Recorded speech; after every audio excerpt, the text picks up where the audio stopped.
अस्सलाम वालेकुम, मेरा नाम डॉक्टर सुनैना मुगल है और मैं गायनेकोलॉजी की डॉक्टर हूँ। इस टाइम मैं ज़ेबुन्निसा ट्रस्ट हॉस्पिटल में काम कर रही हूँ।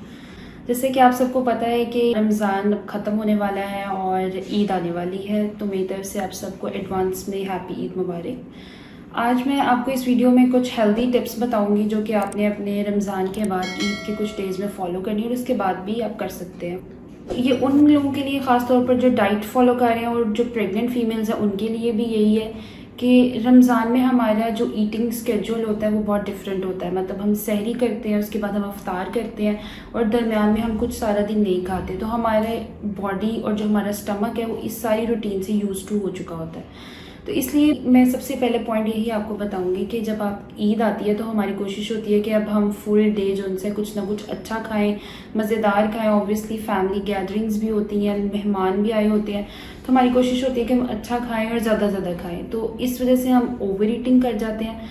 तो इन चीज़ों को आपने अवॉइड करना है, क्योंकि जब आप रमज़ान के इस स्केड्यूल के बाद खाने की रूटीन पे आते हैं तो जब आप ओवर ईट करते हैं तो आपको ब्लॉटिंग भी होती है, गैस के इश्यूज़ भी होते हैं, स्टमक पेन भी होता है, आपका पेट भी ख़राब होता है। तो इसलिए आपने कोशिश करनी है कि आप स्मॉल मील्स लें, आहिस्ता आहिस्ता करके खाएं, उतना खाएं जितना आप इजीली डाइजेस्ट कर सकें। पहली बात यह है कि अब जो लोग डाइट कर रहे हैं उनके लिए ये टिप्स हैं कि अगर आपने ज़ाहिर है ईद वाले दिन जब हम सुबह उठते हैं तो सबसे पहले कोई मीठी चीज़ घर में बनी होती है, मीठा बिल्कुल थोड़ी क्वांटिटी में खाते हैं। इसके अलावा कि आप चाय वगैरह अगर आप इस्तेमाल कर रही हैं तो उसमें आप चीनी की बजाय स्टीविया इस्तेमाल करें, आधा पानी आधा दूध, इस तरह चाय इस्तेमाल करें। और इसके अलावा आपके लिए अगर दोपहर और जो रात के खाने के लिए आपके पास जो ट्रिक है वो ये है कि आप ज़्यादा से ज़्यादा चिकन या मीट मटन का इस्तेमाल करें। मीट किसी भी फॉर्म में हो सकता है, लेकिन उसको कोशिश करें बारबेक्यू कर लें, ग्रिल कर लें, क्योंकि वो ग्रिल्ड और बारबेक्यू जो चिकन वगैरह वो आप ज़्यादा भी इंटेक कर लेते हैं, वो प्रोटीन ही होती है, तो वो आपका वेट गेन भी नहीं करती है और आप जो इंसान आपको मज़ेदार खाना भी मिल जाता है ईद की रूटीन के हिसाब से। इसके अलावा सेकंड बात ये है कि जो फिज़ी ड्रिंक्स होती हैं, क्योंकि हमें ईद पे जब इतने लोग आए होते हैं तो ओबियसली फिर फिज़ी ड्रिंक्स वगैरह बहुत ज़्यादा इसका इंटेक हो रहा होता है, तो आप कोशिश करें कि इन फिज़ी ड्रिंक्स को अवॉइड करें। इसके बजाय आप फ्रेश लाइम या लेमनेड का इस्तेमाल कर सकते हैं।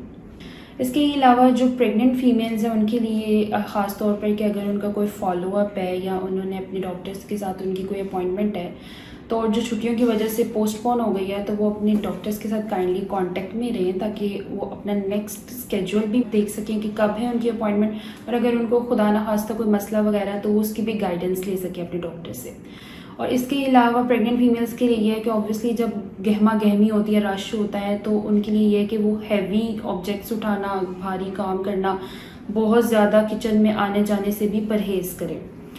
और इसके अलावा ट्रैवलिंग से भी आप परहेज़ करना है, ठीक है ना। बहुत ज़्यादा सफ़र आने जाने से आपने परहेज़ करना है। इसके अलावा आपने कोशिश ये करनी है कि जो खाना है वो लेस ऑयल, तेल का कम इस्तेमाल किया जाए खाने में, ताकि वो इजीली डाइजेस्टेबल हो। उम्मीद है कि आप इन सब हेल्दी टिप्स को फॉलो करेंगे और इंशाल्लाह आप सबकी ईद बहुत अच्छी गुजरे, मेरी दुआ है, और मेरी तरफ से आप सबको बहुत ज़्यादा ईद मुबारक। शुक्रिया।